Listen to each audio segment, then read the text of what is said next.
There's something down there. I see dead people. I'll be back.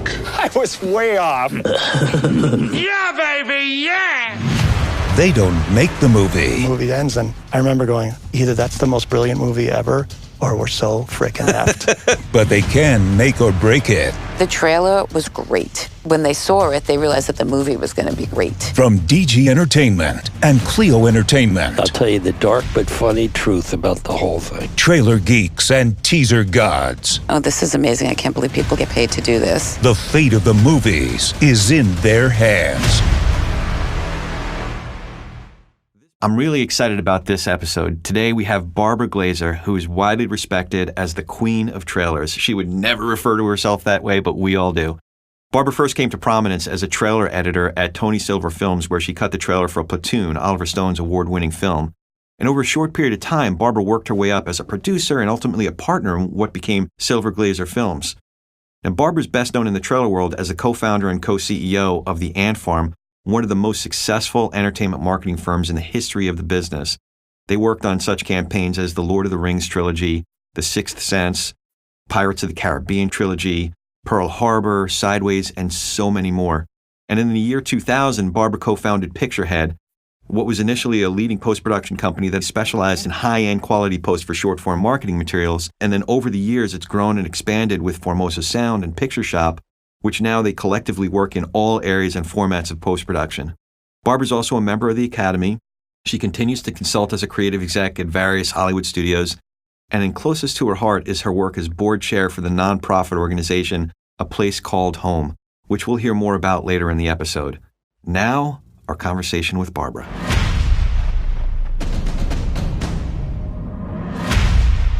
Was it just steady growth, or was there certain campaigns that were a turning point for the Ant Farm? Lord of the Rings really, I think, really changed everything, because what happened with that is, like, I had a really good relationships with the people at New Line. They knew me.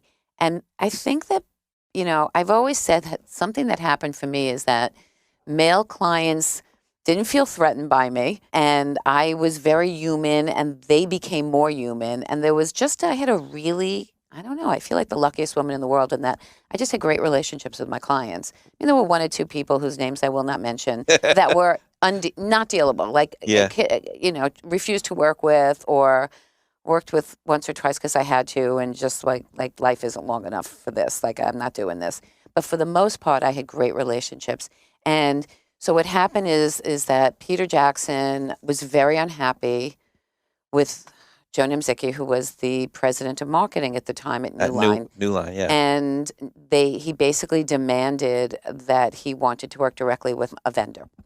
And so they were like, who's a vendor that we can hire that he will like and relate to, and we can trust that she's not going to go behind our back and try to make it about her relationship with him, that she is going to learn how to she knows how to walk the line.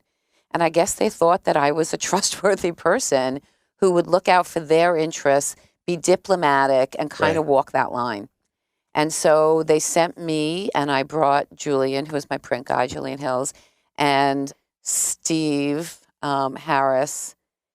I can't remember if I brought Jen to the first one or not. I don't think so. To go to New Zealand and meet with Peter. Oh. And I had actually, it's a whole nother story, but I'd actually been there 2 weeks before on a vacation and gotten engaged in New Zealand. Oh, okay. So I got in the ring in New Zealand, and then 2 weeks later got called to go to New Zealand. And I hadn't even ever read Lord of the Rings, so I'm like, you know, doing the cliff notes and all of that, and we went there and won over Peter, and that basically became a three film project. That was an amazing experience for all of us, because we got to go to New Zealand, we got to work with Peter, then we sent our editors, which were Jen and Steve, over to New Zealand.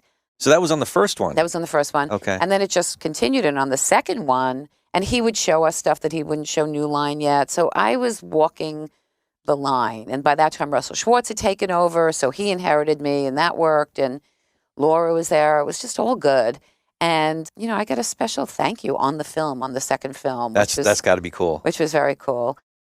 Hi, I'm Corey Nathan, host of Trailer Geeks and Teaser Gods. To hear the entire TG Squared podcast, click the link in the description.